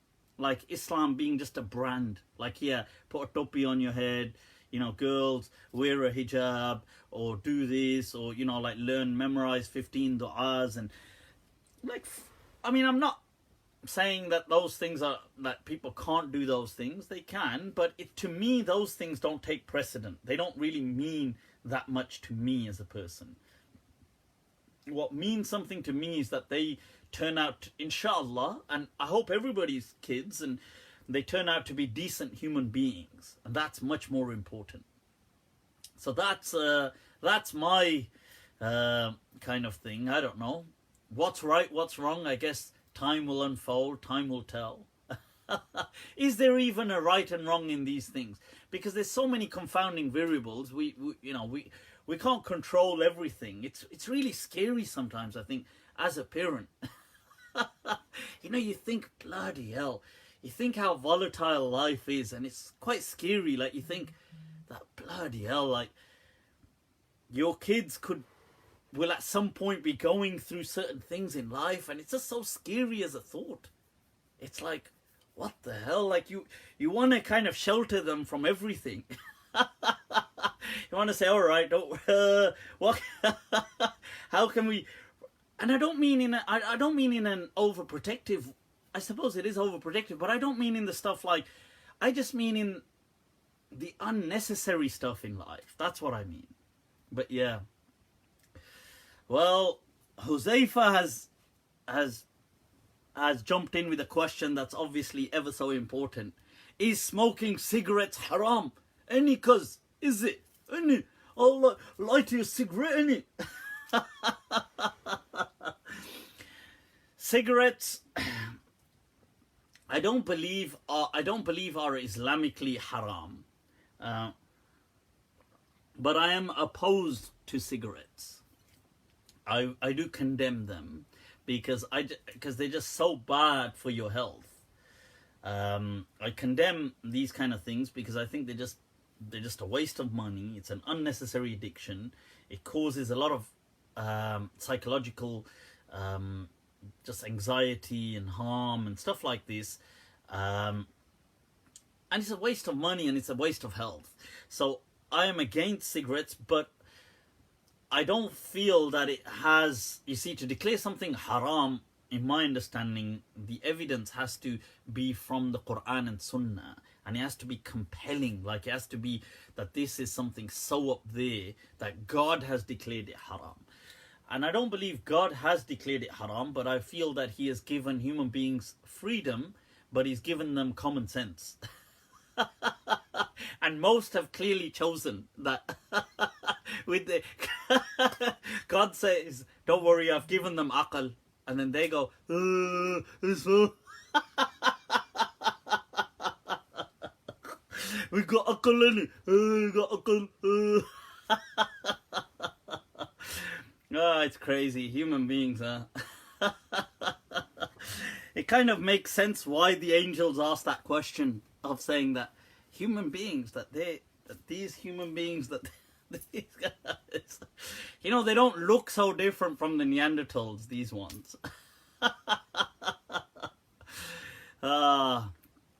Zamani Ali has said, smoking is good, bruv, innit? Yeah, good, innit? Yeah. I mean, I get the fact that it is true that I suppose smoking, for some reason, the image of it has a kind of coolness to it. It has an appeal. If I'm going to be honest, it has an appeal, the image of it. I don't know why, but it does. It has a kind of, I mean, I don't smoke. As in my teens, I actually tried to smoke, but I actually forced myself to smoke just because my friends were smoking. And for some reason, I just couldn't. I hate the taste, and it would just make me cough and cough, and I couldn't do it. I forced myself. I tried hard to smoke. I just couldn't smoke, and so I suppose Allah saved me, huh? हम भी क्या, what is it? जिंदगी अपनी जब इस शक्ल से गुजरी गालिब, तो हम भी क्या याद करेंगे कि खुदा रखते थे. That when life has seen all these things that it has seen, what can we say except that God favored us? Ye धुआं धुआं सा रहने दो. Wah, wah, wah. Right, so okay, let's take some questions. Let's do a bit of a rapid round, people. Some rapid round. What is going on? What is going on? I'll tell you what, let's take, some people have submitted some questions. Then they're going to say, we submit these questions and Mufti doesn't even look at them. Who speaks for Islam, and do you speak for Islam as a Mufti? Huh? Yeah, calm down, bro. Looks like somebody's got blood pressure. And when you have placed doubts on the basis of Islam, don't you evidently place doubts on yourself as well? And your credentials? Ha ha ha.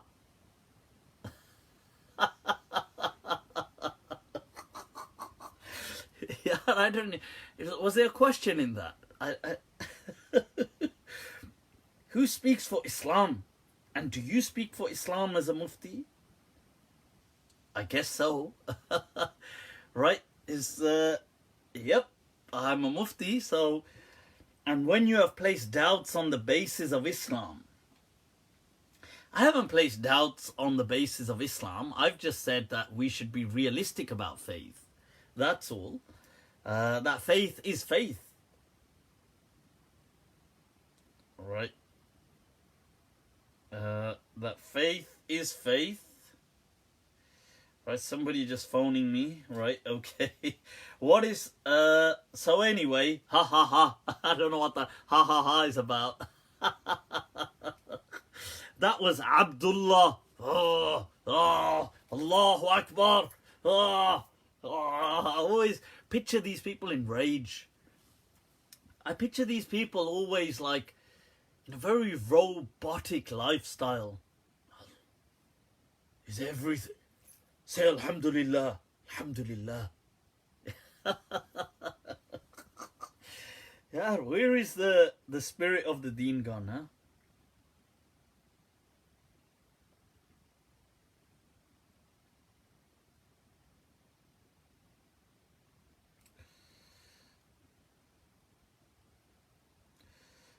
Right, okay, let me... What is the difference between the Hanbalis and the Wahhabis? I mean, that's a difference, as in the Hanbali is a school of fiqh and also a school of aqidah, and the Wahhabis emerged from the Hanbalis, but they went on to deny all madhabs and schools of law, and in aqidah they're the same thing. So in aqidah the Hanbalis are the Wahhabis, but in fiqh they're different things. Is there anything wrong with being a Maliki? Hell no. Hell no, people. School of Medina all the way. And following the early Hanafi principles of Hadith, contrary to the famous Shafi'i principles. Not at all, and in fact the Maliki principles are very similar. Robin has asked, alright Robin, ¿cómo estás? Alright, ¿qué tal? ¿Qué tal? Mufti Abu Layth, some Muslims believe we as Muslims should only live in Muslim lands. I believe the opposite. Also, I was taught early on Sharia makes this claim of living in the lands of our birth, and that Sharia encourages this. Can you please touch on this today? I will be in class. Okay. Right, so there is no such thing that, you know, this thing of Muslims ought to migrate. What do you mean we ought to migrate? Islam is for the whole world. Islam is for the whole world, people. We don't have to migrate anywhere, okay? So this thing that Muslims need to get up and, you know, they need to immigrate to Muslim countries. Why? And what for? And what Muslim country? Are you buzzing? What, Saudi Arabia? Hell no, man. I wouldn't want to. I love living in the UK. I'm going to be honest. I mean, the UK and Birmingham, the UK, to me, is home. I mean, I wouldn't want to. Definitely wouldn't want to live in a Muslim country. I mean, I'd like to visit. Not live. You're joking. I mean, even the people in those countries would want to live here. I'm being honest. That even the people in Pakistan or in Saudi Arabia would rather just be living here. They wouldn't want to live in... Those countries are totalitarian. I mean, Saudi Arabia is a totalitarian, tyrannical kind of state. Pakistan, okay, the government isn't that imposing. Like, people have more freedoms, but it's so corrupt. I mean, there's a huge struggle, a social struggle to live in countries like that. There is no categorical, there is nothing like this that, oh, Muslims need to live in a particular land. That's ridiculous. And the Prophet never used to say things. You think there weren't Muslims living in Mecca when the Prophet was living in Medina? There were Muslims living in Mecca. Why didn't he say, oh, you must all migrate? You know, why don't these people say things that, oh, the Islam says, oh, you must all migrate to... No, there's no such thing. No such thing. The Prophet said to people that, yes, those of you who want to migrate, and they migrated with the Prophet. Some people didn't. The Prophet never ever imposed on people that you need to. And they get a hold. This is the problem with cherry picking certain hadith that then mislead other people or cause doubt. Okay. Wasiq has asked, so I hope that answers the question. Right, Wasiq has asked, who is considered the youth cuckold in Islam according to this hadith? Is a man who is okay with his wife not covering her hair considered the youth? Is this hadith authentic? Narrated by Nasa'i from Abdullah ibn Umar, who said, the Messenger of Allah said, there are three at whom Allah will, may he be glorified, will not look on the day of judgment: the one who is defiant towards his parents, the woman who imitates men, and the cuckold. Right, okay. Look, first of all, this is another thing that we have today, and I think the Salafis probably make the greatest noise about this, and this is then sometimes followed by some Deobandis. I haven't seen the other groups usually make noise about this, but the misuse of this term, the youth, okay, which comes from making fasad in the earth. Dathu fil ard. Like, you see the thing, like this, having this kind of creating corruption and stuff like this, and the guy that has become corrupt. So this guy, whoever he is, like hypothetical, some person who becomes so corrupt as in to have no modesty. What was this talking about in some hadith literature? This was talking about things like people, for example, who were prepared to have no modesty in either protecting or in allowing. So, for example, there was things like prostitution going on in the time of the Prophet. These things were happening. These things have happened throughout all societies. It's not that this is a modern phenomenon. This kind of stuff did occur before the Prophet's time, through the Prophet's lifetime, and after the Prophet. Societies have had things like this, like prostitution, stuff like this. So people who didn't care that their own family members were doing things like this, they would be considered people like, oh, look, to that extent, you don't even have that kind of modesty. What's happened is this term like the youth, has been recreated. So it's been hijacked and then recreated by modern day Puritanists to mean anything that they feel is against controlling women. So, for example, a woman must wear a hijab. Now we call it a hijab, a khimar, head covering. If she doesn't wear that, her husband is the youth, like the person is saying. What a ridiculous what a stupid...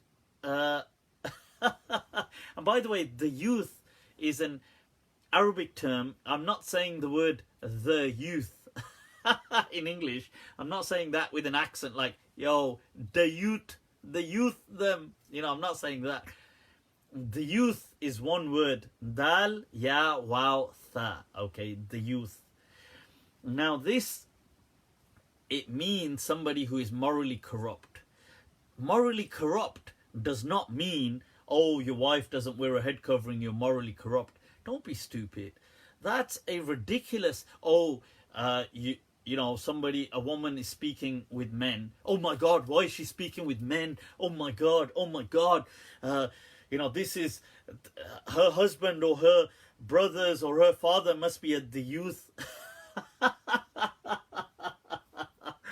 I mean, what is it that they think happens when women speak with men? These people live in some fantasy world, isn't it? That they think that, the moment a woman says hello, that is immediately followed by just full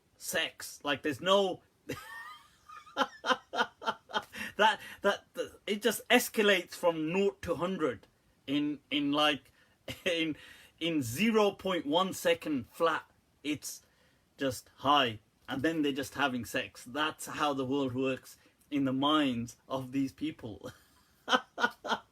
I mean, if it did work like that, I mean, if only the world worked like that. That would be like, that would be a man's dream come true. That's all he had. Hello, it's done. The deal is sealed. Okay, that's it. It's just, I just gotta say hi. That's it. Right, so it doesn't work like that. So I don't know why people think, oh, if the woman goes out, oh my God, her husband or her father or her brothers must be morally corrupt. Why? Well, you think women didn't go out in the Prophet's time? Prophet never ever called people the youth, ever.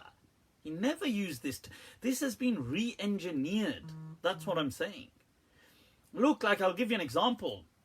There's a hadith in which a person comes to the Prophet and he says that, oh, a woman came like a I suppose like a door-to-door salesman, like that. Like people would sell like that, like peddling. They would go from door to door.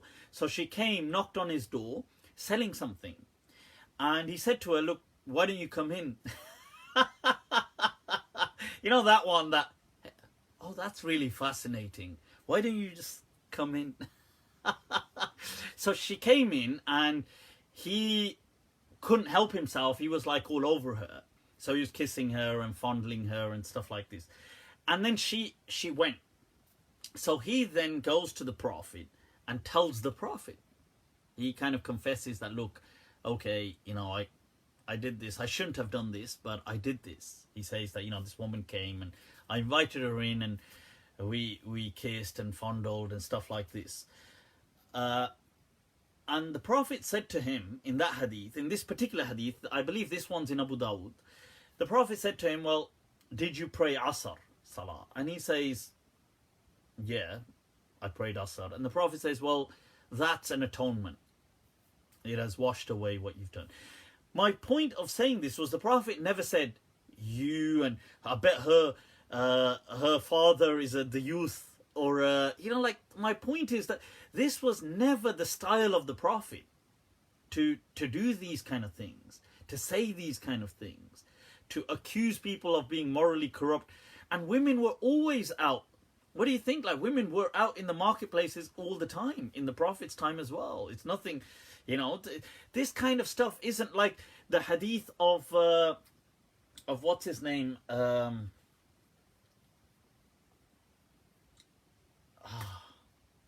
Abu Sanabik, the hadith of, I mean, it's in Bukhari. I'll bring it up. The hadith in which he comes to her house to visit her and nobody else is there. And she was in an iddah and her iddah was over. And she claims the famous hadith because she had given birth, so she felt her iddah had finished. And he says to her, no, but you still have so much left on your iddah. And she says, no, but I gave birth, so the iddah finishes. And so they get into this kind of debate, and she says, well, let me go ask the Prophet. So she asks the Prophet, and the Prophet says, well, yeah, that's right, that the iddah has finished. So, let me see, is it this one?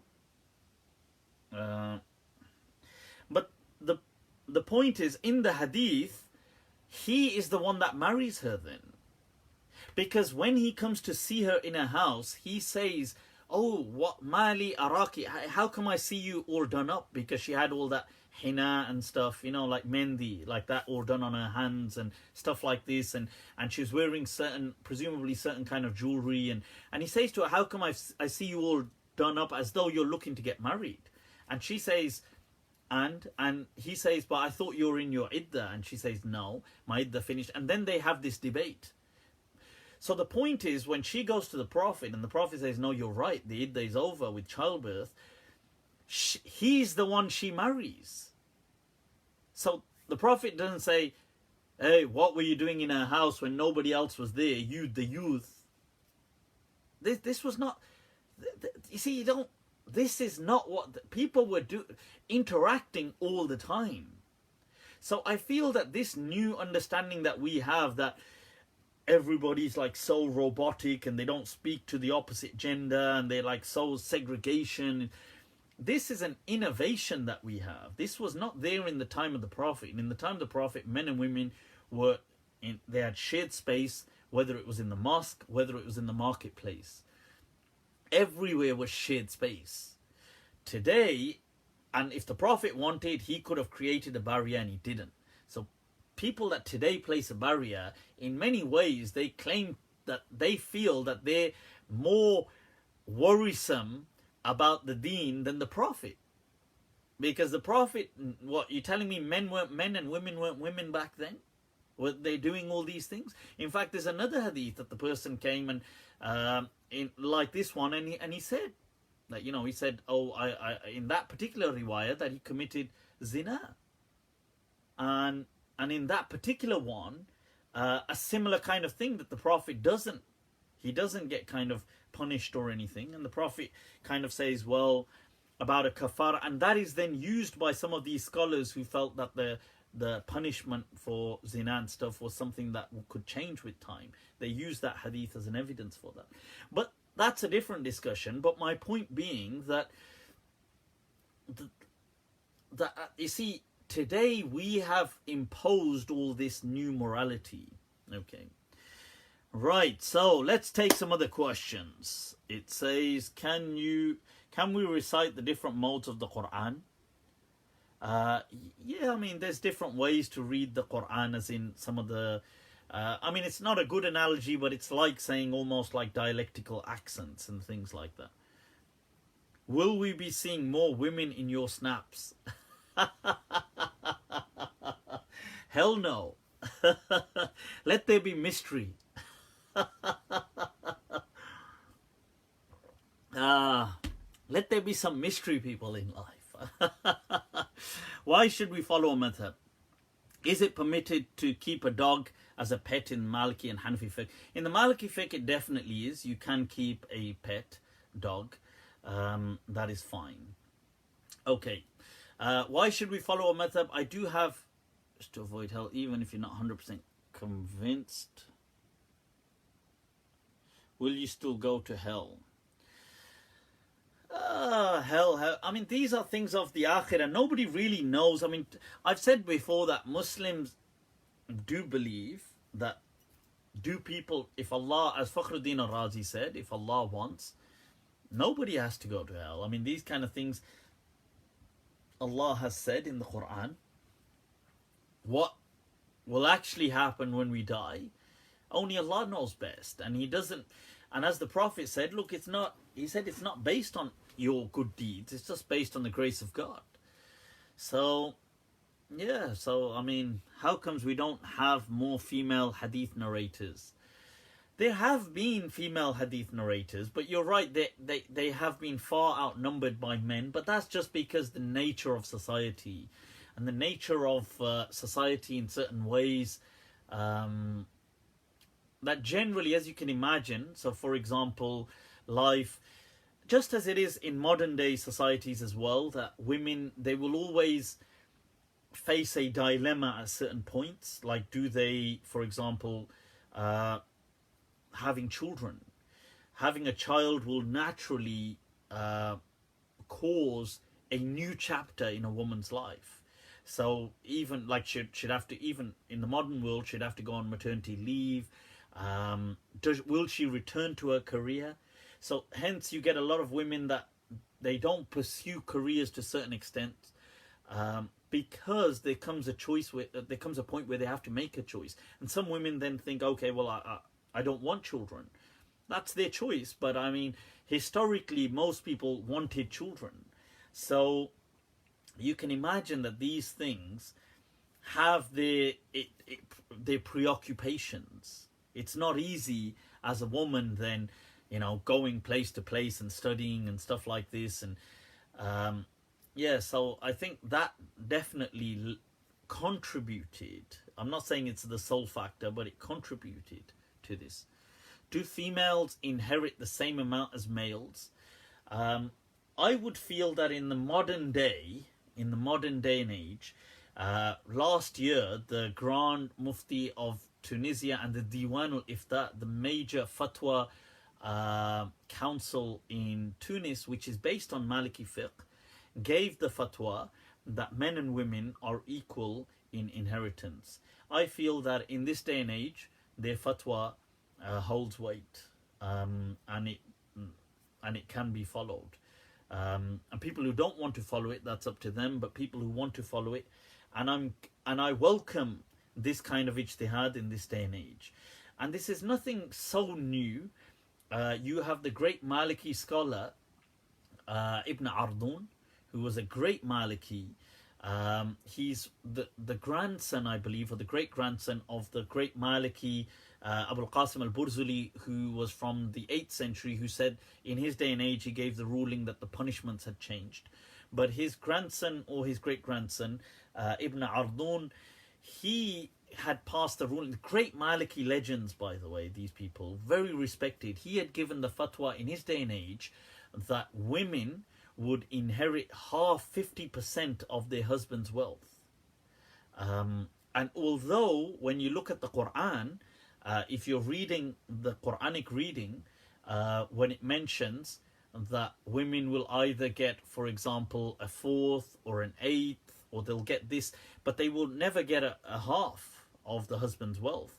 Now, he said that the day and age had changed and women are contributing to the household. This is in his time. He said because women in their day and age, they had farming, and he said that women go and work on the fields with their husbands, and the husband would not be able to ascertain his wealth. He would not be able to provide a home the way he did and aggregate that much that he did over his lifetime, except with the support of his wife. So she is entitled to 50%. And this mas'ala became known as al-kadwa si'aya in Maliki fiqh. And it is still today present in Morocco. I mean, there's debate over whether they're bringing in as law, but it is part of the Moroccan legal heritage as well. So, and it's based on Ibn Ardun's fatwa he called it al-kadwa si'aya, and some people call it hariq al-yad, because it's to do with the labor of the hand. Al-kadwa si'aya means labor, because the wife, she worked and helped contribute. Now, so I support that 100%. I think that women would be 50% entitled to like the wealth of the husband, and the children as well, and the wife 50%. Like if she contributed that, but that I just feel there's a distinction between that and what we see sometimes in some modern legal systems, where a woman could marry a man and then 6 months later take half of his wealth. I find that to be unjust. I think that that's unfair, that you couldn't, and I feel that Islam was very clear on these points, that would be unjust, and I think that is spot on. And today those systems that say that are being unfair. That just because you marry somebody and live with them for a year or even 2 years, what you should take into consideration is the wealth during the marriage. Not if a person was wealthy already, had businesses or had things, and he gets married and now 1 year later has a divorce, and the wife says, well, I want 50% of your assets. This is why it's like that stand-up comedian who said, well, he said, why get married? Just pick a girl that you hate and buy her a house.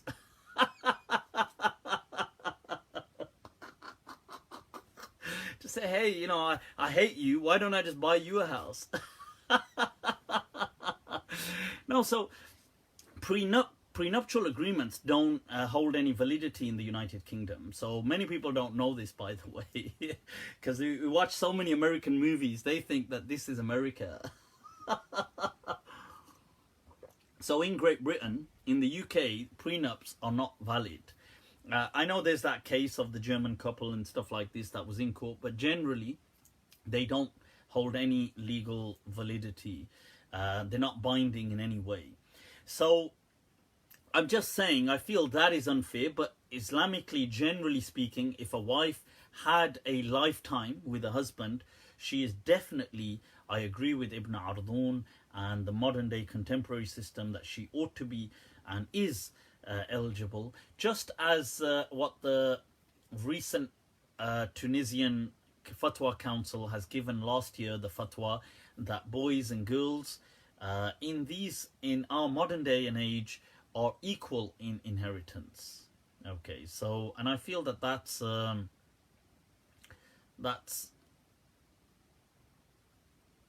right. So I wish I could get an American style cheeseburger in the UK. There are American style cheeseburgers. I'm sure, I think so anyway, I don't know. I mean, but they're classed as American style. You get quite a few American kind of burger shops. So, right, did Imam Shafi say learning Arabic is wajib, and why? All right, people, I think let's start wrapping it up. Yes, he did, and I agree with him, but I don't think of it as wajib as in sinful, but I would call it wajib as in sometimes I would declare certain things haram or wajib, but I wouldn't mean, I agree that I don't think of them as in a sinful way, but I think of them in a way that it's an utter must and ought to be done. But so I would agree that it's a must if a person can learn Arabic. But I don't think it's something to do with sin, but rather that's something they should want to do. When will you be doing more detailed lectures? Inshallah, soon. I just get so... It's too many TV series, people. Too many TV series to catch up on. Intention needed after sexual relations for a take back. For a what? For a what? Did you just ask, do you need intention for sexual relations? Or no, oh, so sorry, for a talaq. I'm sorry, Your Honor, that act of sex didn't count because I didn't have intention. I was supposed to make intention like, I am making intention to now to do and I didn't get the intention right, so that my defense stands. Imagine arguing that in front of a jury. The honorable ladies and gentlemen of the jury, please. The defendant clearly did not have intention. I mean, just look at his face.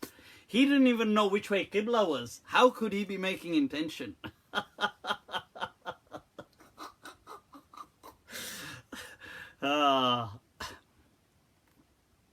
Right, so, alright people, I think let's wrap it up. Does doing something makruh make you a bad person? Not at all. You can do makruh things. These are things that are just like, as in, you shouldn't do them, but I suppose we do them all the time. Yeah, but no, it doesn't make you a bad person per se. People, I'm gonna wrap it up with that. Any issues, any questions, feel free to give me a shout. The usual, people, Facebook Messenger. Try on my, so I have two profiles. I have my public profile and my personal one, which both Mufti Abu Layth. But you can message either. On my personal one, I get to send voice notes back, so it's easier for me rather than typing. And do like my page. यार क्या कर रहे हो यार? ये क्या हो रहा है? वो क्या रहा है यहाँ पे? Why are people not like that goddamn page, for God's sake? So like it, share it, show that you're corrupt. These opportunities don't come every day in life, I'm telling you. So do that, people. From Toronto, Muhammad Afan Arrai. So Snapchat, it's Malm 2014, MALM 2014. Instagram as well, people. I'm on Instagram as well. What the hell? See? Right. All right. Till next week, people. What's next week? Oh, it's the half term. All right, cool. Till next week, people, take very good care of yourselves. As always, much love, man. You guys are awesome. Inshallah. Till next week. Assalamu alaikum wa rahmatullahi ta'ala wa barakatuh.